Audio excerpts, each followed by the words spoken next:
وَهَمَّ بِهَا لَوْلَا أَن رَأَىٰ بُرْهَانَ رَبِّهِ، اور وہ بھی ارادہ کر لیتا اس کا اگر نہ دیکھ لیتا برہان اپنے رب کا۔ برہان مطلب واضح دلیل۔ کون سی دلیل دیکھ لی تھی یوسف علیہ السلام نے؟ اب بہت سی تفاسیر میں ڈفرینٹ چیزیں ملیں گی۔ کئی ہے کہ انہوں نے اپنے باپ کو دیکھ لیا تھا، دانتوں میں انگلی دبائے کھڑے ہیں۔ بعض جگہ آتا ہے کہ آیت لکھی ہوئی دیکھ لی تھی۔ بعض نے کہا ہے کہ اس عورت کا وہاں پر بت تھا تو اس عورت نے اس کے اوپر پردہ ڈال دیا، تو یوسف علیہ السلام نے کہا کہ اس کے اوپر کپڑا کیوں ڈال دیا ہے؟ تو اس عورت نے کہا یہ میرا خدا ہے، اس کے سامنے برائی کرنے کی مجھ میں جرت نہیں ہے۔ تو یوسف علیہ السلام نے کہا اس سے حیا کرتی ہو؟ میرا رب اس سے زیادہ حیا کا مستحق ہے، اس کی نظر کی تمہیں کوئی پرواہ نہیں ہے۔ مگر زیادہ جو دل کو لگتی ہے نا کہ برہان کیا چیز تھی، یوسف علیہ السلام کو جو نبوت ملنی تھی، معرفت ملی تھی، ایک علم ملا تھا اللہ تعالیٰ کی طرف سے، اس کے بعد یہ کام وہ کر ہی نہیں سکتے تھے، اس علم کی بنا پر کہ یہ کام کتنا سخت گناہ کا ہے۔ اگر یہ علم رہنمائی نہ ہوتی ان کے پاس تو ان کا بھی ارادہ بن سکتا تھا، کیونکہ فطرت میں ہے نا۔ تو ان کے پاس یہ برہان تھی جس کی وجہ سے اللہ تعالیٰ نے ان کو بچا لیا، اور اللہ تعالیٰ پیغمبروں کی حفاظت فرماتا ہے كَذَلِكَ لِنَصْرِفَ عَنْهُ السُّوءَ وَالْفَحْشَاءَ، تاکہ اسی طرح ہم پھیر دیں اس سے برائی کو اور بے حیائی کو، برائی اور بے حیائی کو اس سے ہٹا دیں۔ ہم نے یوسف علیہ السلام کو یہ برہان اس لیے دکھائی کہ اس سے برائی اور بے حیائی کو ہم ہٹا دیں۔ یہاں پر برائی میں ہر قسم کی برائی، لیکن فحشا جو ہے وہ بہت بڑا گناہ ہے۔ فحاشی میں جو بھی گناہ آتے ہیں بڑے بڑے گناہ ہیں وہ۔ اور دیکھیں یہ کہا گیا کہ برائی کو یوسف علیہ السلام سے ہٹا دیا برہان دکھا کر۔ اگر یہ کہا جاتا ہے کہ یوسف علیہ السلام کو ہٹایا برائی سے اور فحاشی سے، اس کا مطلب بنتا تھا کہ یوسف علیہ السلام برائی اور فحاشی سے چمٹے ہوئے تھے۔ نہیں، وہ چیزیں، وہ برائی چمٹی تھیں یوسف علیہ السلام سے، تو اللہ تعالیٰ نے اس برائی کو یوسف علیہ السلام سے ہٹایا، کیونکہ پیغمبر کسی چھوٹے سے گناہ میں بھی مبتلا نہیں ہوتے۔ اِنَّهُ مِنْ عِبَادِنَا الْمُخْلَصِينَ، کیونکہ وہ ہمارے مخلص بندوں میں سے تھے، چنے ہوئے بندوں میں سے تھا، جن کو اللہ تعالیٰ نے اپنی نبوت کے لیے چن لیا تھا۔ اللہ تعالیٰ کے جو چنے ہوئے بندے ہوتے ہیں نا، ان کو اللہ تعالیٰ محفوظ رکھتا ہے، جن سے اللہ تعالیٰ نے نیکی کا کام لینا ہو۔ ہر انسان کی زندگی میں نہ پھسلنے کے مراحل آتے ہیں، مگر اللہ تعالیٰ اپنے فضل سے بچا لیتا ہے ان لوگوں کو جو بچنا چاہتے ہیں، اور جب وہ بچ جاتے ہیں نا تو پھر اللہ تعالیٰ کا قرب ان کو ملتا ہے۔ یہاں پر دیکھیں یوسف علیہ السلام خود کو بچانے کے لیے اپنی پوری کوشش کرتے ہیں۔ وَاسْتَبَقَ الْبَابَ، دونوں بڑھے دروازے کی طرف، دونوں ایک ہی ڈائریکشن میں گئے، فزیکلی دونوں ایک ہی ڈائریکشن میں تھے، مگر اسپرچولی بالکل اپوزٹ۔ وہ عورت جہنم کی طرف جا رہی ہے اور یوسف علیہ السلام پاک دامنی کی طرف بھاگ رہے ہیں۔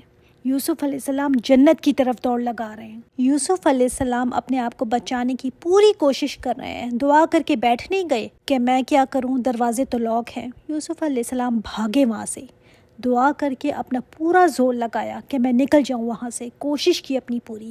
تو اس عورت نے بھی دوڑ لگائی، وہ بھی بھاگی پیچھے، اور پیچھے سے یوسف علیہ السلام کی قمیص پکڑ لی۔ اب وہ پیچھے کھینچ رہی ہے اور یوسف علیہ السلام آگے کو زور لگا رہے ہیں، تو وَقَدَّتْ قَمِيصَهُ مِن دُبُرٍ، پھٹ گئی قمیض ان کے پیچھے سے۔ اب یہ کام اس وقت ہو رہا ہے جب عورت کو پتہ تھا کہ اس ٹائم میں میرا ہسبینڈ گھر پر نہیں ہوتا اور نہیں آ سکتا، مصروف ہوتا ہے اس وقت، لیکن اللہ تعالیٰ نے کیا کیا، وہی تقدیر غالب آتی ہے نا۔ وَأَلْفَ يَا سَيِّدَهَا لَدَى الْبَابِ، اور دونوں نے پایا اس کے شوہر کو دروازے پر۔ اب جب بھاگے دونوں تو شوہر آگے کھڑا ہے، ان ایکسپیکٹڈ سامنے کھڑا ہے۔ اب اس میں دیکھیں ایک بات امپورٹنٹ، کہ اپنی کوشش میں کمی نہ کریں، چاہے نتیجہ کچھ بھی ہو۔ انسان کا کام ہے کوشش کرے، محنت کرے، پورا زور لگا لے گناہوں سے بچنے کے لیے۔ حالانکہ دیکھیں یوسف علیہ السلام غلام ہیں، اس عورت کے لیے ان کو مروا کر یا ٹارچر کروانا کوئی مشکل کام نہیں تھا۔ غلام تو ملکیت ہوا کرتے تھے نا، جانور جیسا سلوک تو کیا جاتا تھا، مالکوں کو حق ہوا کرتا تھا، کوئی پوچھنے والا نہیں تھا۔ مگر یوسف علیہ السلام نے کسی چیز کی بھی پرواہ نہیں کی، ان کو یہ نہیں ہوا کہ یہ تو مجھے مروا دے گی۔ ایک بزرگ کا واقعہ اسی طرح آتا ہے کہ عالم تھے، جیل میں تھے، ہر جمعے کو اپنی استطاعت کے مطابق نہاتے دھوتے، جمعے کے لیے تیار ہوتے، پھر جیل خانے کے دروازے تک پہنچ کر کہتے اللہ میری قدرت میں بس اتنا ہی تھا، آگے تو تیرا اختیار ہے، اس سے آگے میرا کوئی اختیار نہیں۔ ٹھیک ہے جیل کا کوئی دروازہ نہیں کھل گیا کہ معجزہ ہو جائے کہ دروازہ کھل جائے اور یہ نماز پڑھ کر آ جائیں، ایسا نہیں ہوا، لیکن اس کے باوجود انہوں نے ہمت نہیں ہاری، ہر جمعے کو مسلسل یہی کرتے رہے کہ میرا کام کوشش کرنا ہے، دروازہ کھلے نہ کھلے، یہ نہیں کہ پچھلے جمعے بھی تو گیا تھا دروازہ تو کھلا نہیں، تو کیا میں ہر جمعے کو جاؤں؟ نہیں، استقامت اسی کو تو کہتے ہیں، چلتے رہو، کرتے رہو، جتنا اپنے بس میں ہے کرتے رہو، انہی کوششوں کی تو اللہ نے پوچھ کرنی ہے۔ جتنی آپ نے کوشش کی ہوگی نا گناہوں سے بچنے کی اور نیکی میں دوڑ لگانے کی، اسی کی پوچھ ہے۔ اور دیکھیں یوسف علیہ السلام نے یہ نہیں کہا کہ میری تربیت کرنے والا کون ہے، ماحول مجھے ایسے ملا، میں کیا کرتا، وہی کروں گا جو سب کرتے ہیں۔ ان کا صبر برائی سامنے کھلی پڑی ہے، یہ بھی صبر ہے نا کہ انسان اپنے آپ کو روک لے، کیونکہ بہت مشکل کام ہے۔ اچھا اب شوہر کو سامنے دیکھ کر وہ فوراً بول پڑی، ما جزاء من اراد باہلک سوء، کیا جزا ہوگی بتاؤ، کیا بدلہ ہوگا؟ جزانا عربی میں اچھے برے دونوں بدلوں کے لیے آتا ہے، اردو میں تو جزا ہم صرف اچھے بدلے کے لیے کہتے ہیں نا۔ تو کہنے لگی کیا سزا ہو سکتی ہے اس کی جو ارادہ کرے تیرے گھر والی کے ساتھ برائی کا؟ اب غصے میں بھی ہے، فرسٹریٹڈ بھی ہے کہ شوہر بھی سامنے آ گیا اور لڑکا بھی ہاتھ نہ آیا، میرا غلام ہو کر یہ مجھے انکار کرتا ہے، میں مرتبے والی آزاد عورت اور اس نے غلام نے مجھے انکار کیا۔ تو اب فرسٹریشن بھی ہے، غصہ بھی ہے، تو کہتی ہے کیا سزا ہونی چاہیے جس نے تمہاری بیوی کے ساتھ برائی کا ارادہ کیا ہے؟ اور پھر آگے سجیسٹ بھی کر دیا کہ کیا سزا ہونی چاہیے، الا ان یسجن او عذاب علیم، سوائے اس کے یا تو اس کو قید کر دیا جائے او عذاب علیم، یا اس کو دردناک عذاب دینا چاہیے، یہی سزا ہونی چاہیے اس کی۔ پھر قال ہی راودتنی عن نفسی، اس نے کہا، کس نے؟ یوسف علیہ السلام نے، کہ یہ مجھے پھسلانا چاہتی تھی میرے نفس سے، اپنا دفاع کیا، یہ نہیں کہ اب مجھ پر الزام لگ رہا ہے تو بس صبر کر کے میں خاموش رہوں، نہیں، پھر بولے وَشَهِدَ شَاهِدٌ مِّنْ أَهْلِهَا، اب شوہر کے پاس تو کوئی گواہ نہیں تھا، اب اس کی بات پر یقین کریں یا اپنی بیوی کی بات پر یقین کریں، کس کی بات پر یقین کریں؟ بالکل اپوزٹ باتیں۔ اب عورت کے گھر والوں میں سے کسی نے گواہی دی، تو کیسے گواہی دی؟ اس نے تو دیکھا نہیں تھا، تو ضروری نہیں ہوتا کہ کوئی آئی وٹنس ہی کرے تو پھر ہی گواہی دے، جیسے ہم بھی کہتے ہیں نا کہ شواہد مل گئے تو وہ بھی گواہی ہی سمجھی جاتی ہے، تو ایک گواہ نے گواہی دی، اب کہا جاتا ہے یہ ایک بالکل نابالغ بچہ پنگوڑے میں تھا، وہ بول پڑا، اللہ تعالیٰ کی طرف سے سائن تھا، اس بچے نے گواہی دے دی کہ یہ قصور عورت کا ہے۔ دوسرا کہا جاتا ہے کہ یہ گواہی عورت کی کزن نے دی، وہ پہلے سے ہی جانتا تھا کہ یہ یوسف علیہ السلام کے لیے جذبات رکھتی ہے اور کوشش کریے اسے پھانسنے کی۔ بہرحال کوئی بھی شاہد تھا، اس نے کہا ان کان قمیصہ قد من قبل، اگر تو یوسف علیہ السلام کی قمیص پھٹی ہے سامنے سے تو یہ عورت سچی ہے۔ کیسے؟ دیکھیں کتنی ذہین بات ہے نا کہ اگر سامنے سے پھٹی ہے تو مطلب یوسف علیہ السلام عورت کی طرف تھے، اور جب اس عورت نے ریزسٹنس دکھائی تو اس میں آدمی کی قمیص پھٹ گئی، وَهُوَ مِنَ الْكَاذِبِينَ، تو پھر یہ آدمی جھوٹا ہے، وہ اپنا دفاع کر رہی تھی۔ وَإِنْ قَانَ قَمِيصُهُ قُدَّ مِنْ دُبُرٍ، اور اگر تو اس کی قمیص پیچھے سے پھٹی ہے، فَكَذَبَتْ، تو عورت جھوٹی ہے۔ پھر اگر یہ آدمی اس کی طرف تھا، منہ اس کی طرف تھا، تو قمیص پیچھے سے کیسے پھٹ گئی؟ پھر پیچھے سے تو تب پھٹے گی نا جب وہ بھاگ رہا ہوگا اور یہ عورت اس کے پیچھے کھینچ رہی ہوگی۔ وَهُوَ مِنَ الصَّادِقِينَ، تو اگر پیچھے سے پھٹی ہے تو پھر آدمی سچا ہے، یہ ایویڈنس ہے۔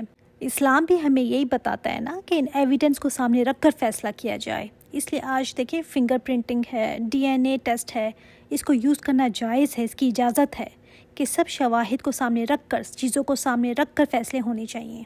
تو شاہد نے کہا کہ یہ ایویڈنس دیکھ لو، اس کے مطابق فیصلہ کرو۔ فَلَمَّا رَأَىٰ قَمِيصَهُ، تو جب دیکھا اس کی قمیص، قُدَّ مِن دُبُرٍ، تو وہ پھٹی ہوئی تھی پیچھے کی طرف سے، قَالَ إِنَّهُ مِن كَيْدِكُنَّ، تو کہا یہ تو تم عورتوں کی چالوں میں سے ہے۔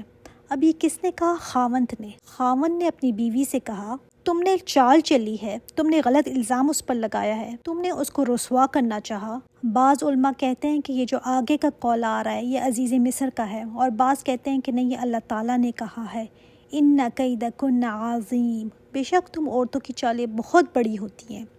حدیث بھی ہے نا کہ عورتوں کی قید اور مکر شیطان کے مکر سے بھی بڑا ہوا ہے، کیونکہ شیطان کے مکر کے لیے اللہ تعالیٰ نے فرمایا ہے ان کید الشیطان کان ضعیفا، شیطان کی جو چال ہے نا بہت کمزور ہے، لیکن عورتوں کی چال کے لیے فرمایا ان کیدکن عظیم، بے شک تم عورتوں کی چال بہت بڑی ہے۔ مقصد یہ ہے نا کہ جب عورت چال چلتی ہے نا تو آدمی کا اس کے ٹریپ سے نکلنا بہت مشکل ہوتا ہے۔ شیطان کی چال سمجھ کر نا شاید پھر بھی خود کو بچا لے، مگر جب عورتیں چال چلتی ہیں نا تو آدمی اس میں پھنس جاتا ہے۔ یوسف عارض عن ھذا، اب عزیز مصر کیا کہتا ہے؟ یوسف اعراض کرو، اس سے درگزر کرو، جانے دو، بھول جاؤ، اور اپنی بیوی کو بجائے اس کے کہ کوئی سٹیپ اٹھائے کہا واستغفری لذنبک، تم اپنے گناہ کی معافی مانگ لو، انکی کنتی من الخاطئین، کیونکہ بے شک تم خطا کاروں میں سے ہو۔ غلطی سے کوئی چیز ہو جائے اس کو خطا کہتے ہیں نا، تو اس نے اپنی بیوی سے کہا بس غلطی ہو گئی تم سے، اب معافی مانگ لو۔